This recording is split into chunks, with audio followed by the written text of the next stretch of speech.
Welcome to Let's Be Honest. I'm Liana Ross, and I'm a licensed mental health counselor. I'm the assistant director of Gooding Wellness Group, and I'm on a mission to answer your real and honest questions, unfiltered, while also giving you the real and honest opinions of a mental health clinician on pop culture and trending topics. Stay tuned.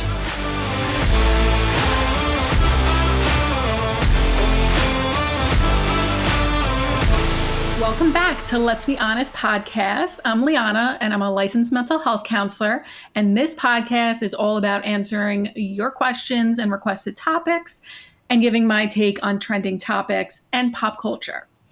So today is a pop culture episode where I've invited a guest to talk about a situation in pop culture and how it relates to mental health. I have back Tanairy Fernandez, LMHC, director and founder of Balanced Mental Health Counseling in Huntington, New York, and who specializes in OCD. Welcome back, Tanairy. Thank you. I'm so excited to be here and to talk about pop culture and OCD. Yeah, it's like, who knew those two could go together? I know. I'm so excited. I love it because this is why myths happen, is because of pop culture. Exactly. And that's why we're here to set the record straight. Yes, please. Yeah, so last week's episode, we broke down the myths of OCD, and today we're talking about none other than Khloe Kardashian. And you guys know that I am like, I love the Kardashians, but then there are certain times that I'm just like, come on, like, do better, you know? And her quote unquote OCD. Mm-hmm. And so the plan today is to explain the episode, because this is like a little while back that this was kind of portrayed, and how OCD is kind of defined within the episode and why it's problematic. Oh, yeah. Yes. So this was season 17, episode 9 of Keeping Up with the Kardashians. And I rewatched it, and it was just like funny. It was basically, we'll kind of explain it. Khloe was on her hands and knees, scrubbing the floor and wanting it to be perfect, like no scratches, even though people walk on the floor all the time. Right. And she gets extremely uneasy when it's not the way she wants and has these very high and unrealistic expectations. And so Chris, her mom, being very shocked by this, she introduces the idea of having an exposure therapist come to the house to help Khloe. So just that piece alone, Tanairy, like, what did you think? What were some of the thoughts going through your head? Oh, boy. So I'm trying to clear my thoughts with this one because there's a lot of factors with this episode. And my thing, at least in the OCD community, we're not big fans of the Kardashians. Why? Because like you mentioned, they misportray what an actual diagnosis is of something, especially something as severe as OCD.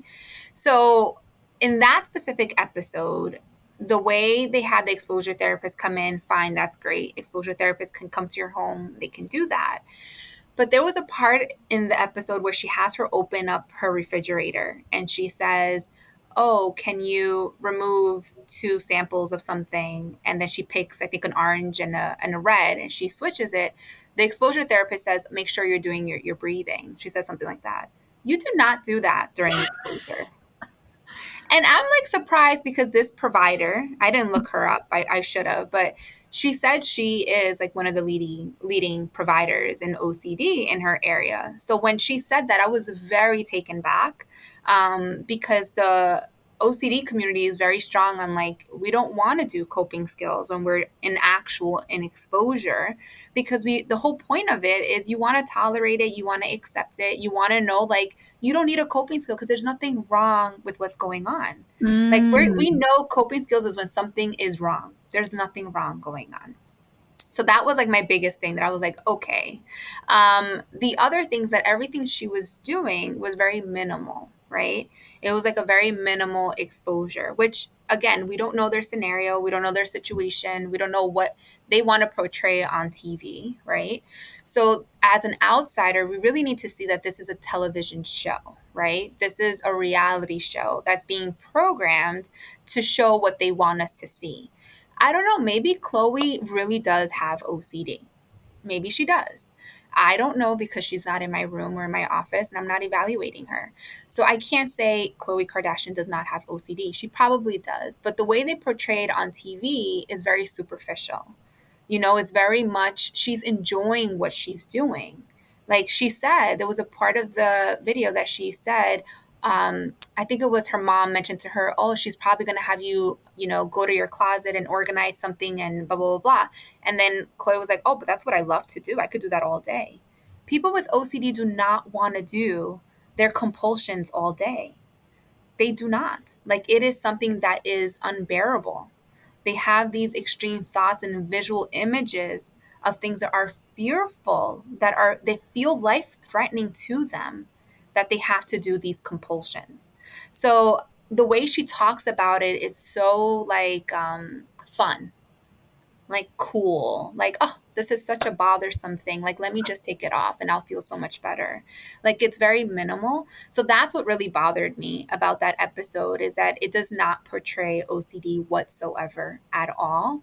It really just portrays someone who likes things organized, likes things in a neatly fashion and in order, and it bothers them if it's not. Like people exist like that and that's okay.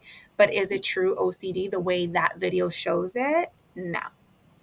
Right. I think what I'm hearing is almost like, because it's so superficial and we don't know everything and just the things that we see, it's like putting the label on it that it's OCD is like, because like you said, there are so many people who do the same thing and there's nothing wrong with that and may watch this and be like, oh, like, what about me? Like, Right. uh-oh, like maybe I have OCD and maybe I need to do exposure therapy. But like you said, it's like, wait, like that's not really what happens. Like people experience such extreme fear, they can't just go and do their compulsion or have the obsession freely.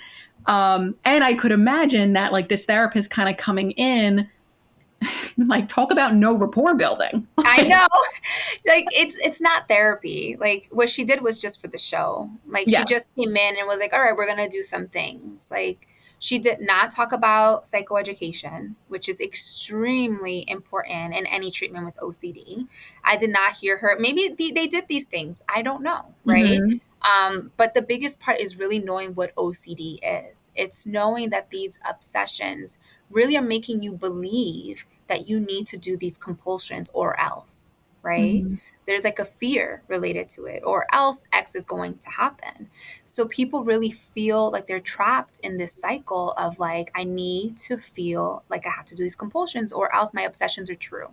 And sometimes what happens is that people actually believe these obsessions to be true. And that is what creates the extreme sense of disconnection with themselves. And that's why they don't end up loving themselves, because they think they're a terrible person. Because like, how could someone who is good have these thoughts? How can someone who truly loves their life and the world have these thoughts? That means I am not a good person, which is not true. So I think when we see this on TV, someone who's really going through OCD is saying, wow, I must be crazy. Like, if that's what she's going through and she's having a good time, like, what the hell am I going through, right? Why can I not have it like that? So that's why I say pop culture really is just we should see it as pop, not so much for reality, right? Because Mm-hmm. reality show, it really isn't a reality. So we need to know that that's not true treatment. That's just for the show.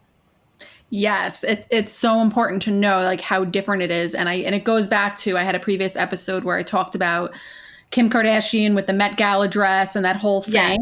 and like how there are so many vulnerable people looking at this content, and like you and I can look at it and be like, oh, this is not even like no way, Right. right? But like someone who is not aware or not like taking a second to really think about it, so easy to really take that and internalize it, and like you said, think of like, well, what's wrong with me? Like, why am I not like that? Why can't I go on? Hi, my name is Gordon Gooding. I'm the founder and director of the Gooding Wellness Group here in Cold Spring Harbor, New York. We are a group of mental health providers that offer individual and family counseling here on Long Island. We believe the first step for caring for your mental health is to talk and to learn about it, which is what this podcast does such a great job of. If it has a name, someone else has been through it, and so can you. If you ever need a professional that cares about what you are facing, please feel free to reach out to us. Our counseling services are available throughout New York State through our teletherapy service, and we also offer in-person sessions in our beautiful offices here on Long Island, New York. You can reach us at goodingwellness.com or by calling 631-351-2940. Remember, there's nothing that you need to face alone. Until then, keep listening, be deliberate with your mental health, and keep it honest. Now, you said, which was really interesting, that breathing during an exposure is not helpful. And I love that you said, like, breathing is when something's not okay, but these things are okay. Right. These things are okay. Yeah. A lot of times people fear things and they feel like they have to do something, which is the compulsion, right? And kind of like what we spoke about in the first episode on how sometimes CBT therapists, right? They're not trying to do harm to their clients, but they just don't know the treatment and how it works. But they may recommend something like, do some cognitive restructuring right now, which cognitive restructuring really is, like trying to figure out what you're doing, why you're doing, and all these things. But if you give that to someone who has obsessive compulsive disorder, that's going to be a compulsion for them.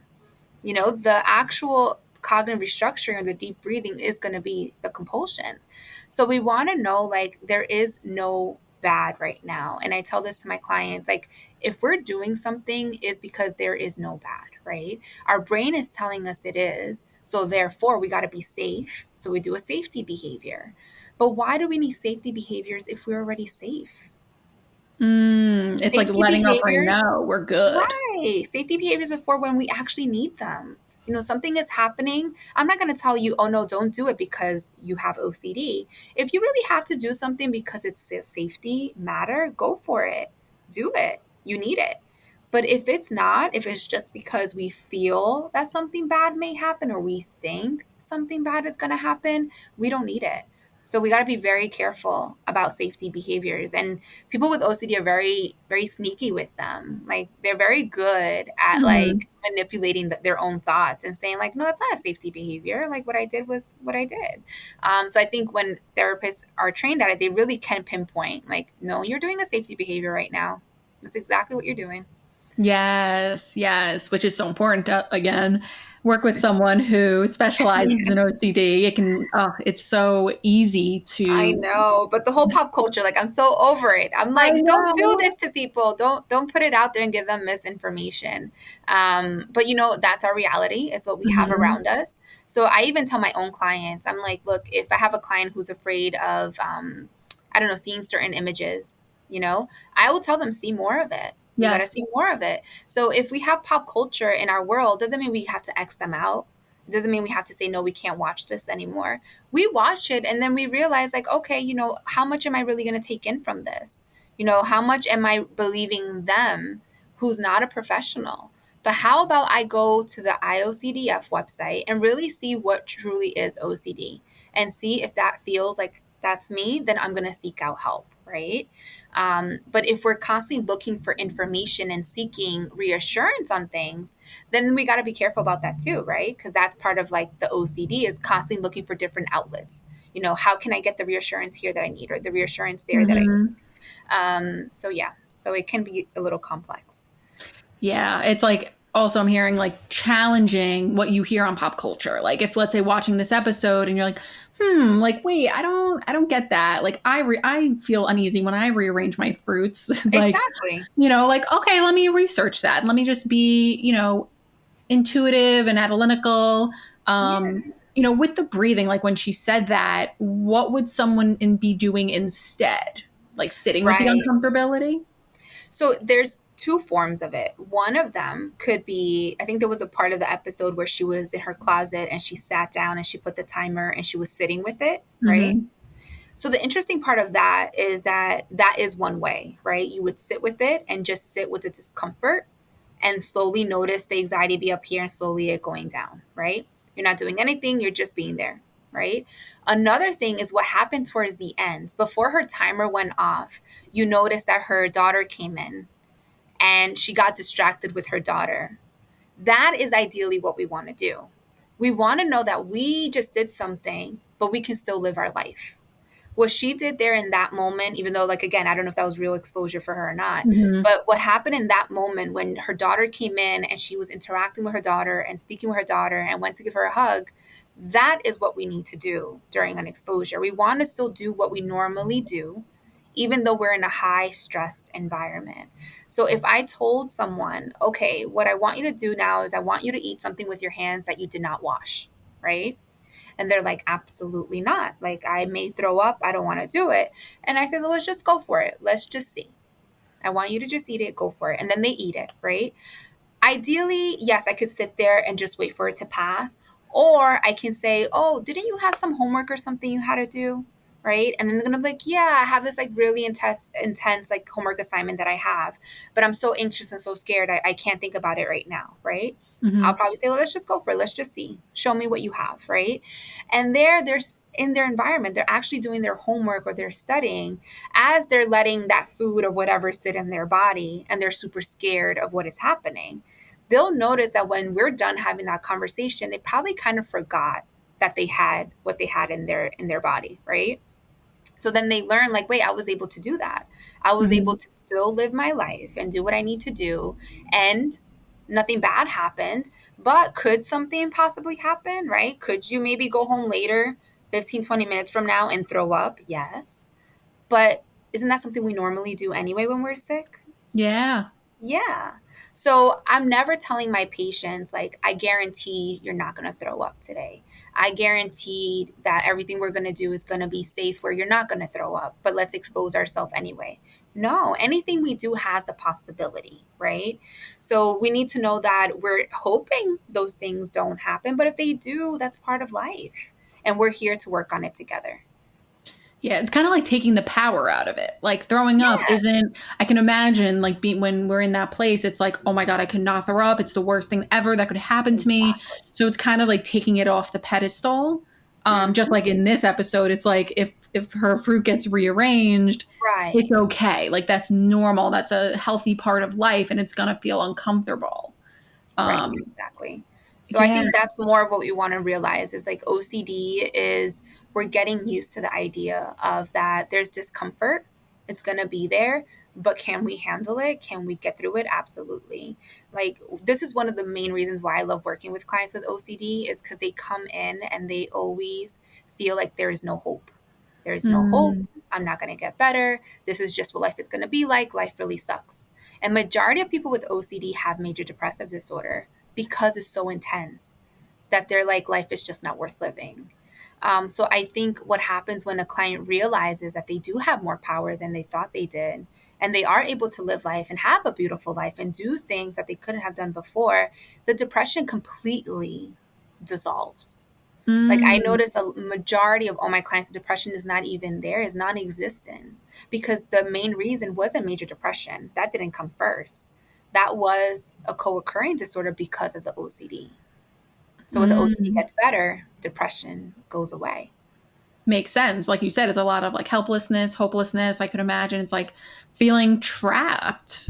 And which is something we obviously don't see in this episode. I mean, like you said perfectly in the beginning is like we see such a surface level. Like there's so much that goes on behind the scenes. So long story short is to basically not believe everything you hear. Right. And not everything you research. Yeah, like, oh, wow. Well, thank you so much for this. I love chatting about pop culture and just especially from a mental health perspective. Yes. Yeah, it's the best. So remind us where people can find you and how they can work with you. Yeah, so they can find me either on balanceMHC.com, on Facebook or Instagram, BalanceMHC. And we work in Huntington, New York, in person or virtually. And just give us a contact. Great, thanks. And just a reminder, guys, if you want to submit your question or requested topic, email at letsbehonest@goodingwellness.com. Follow the pod on Instagram at letsbehonestpod. Follow the podcast on Apple Podcasts and Spotify. And if you're looking for a therapist as well, if you want to work with me or anyone else, head to goodingwellness.com. And we'll see you soon. Sounds good. Thank you so much for having me. Thank you for coming on.